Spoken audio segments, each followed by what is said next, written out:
अमर रहे महात्मा ज्योतिराव फूले, अमर रहे महात्मा ज्योतिराव फूले, కొనసాగిద్దాం జ్యోతిరావు పూలే ఆశయాలను, వర్ధిల్లాలి మహాత్మా జ్యోతిరావు పూలే. జన్మదినోత్సవాన్ని పురస్కరించుకుని మనందరం ఇక్కడ రావడం చాలా సంతోషదాయకం. ముందుగా జ్యోతిరావు పూలే జన్మదిన శుభాకాంక్షలు అందరికీ తెలియజేస్తున్నాను. బడుగు బలహీన వర్గాల ఆశాజ్యోతి.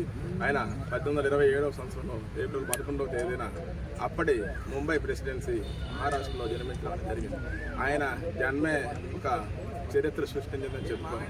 ఎందుకంటే ఆయన సత్య సమాజ్ అనే సంస్థను స్థాపించి బడుగు బలహీన వర్గాలకి అందరికి కూడా సమాన అవకాశాలు, విద్యలో, ఉద్యోగాల్లో, అలాగే ఉపాధి అవకాశాల్లో ప్రతి ఒక్కరికి సమాన హక్కులు కల్పించాలనే ఉద్దేశంతో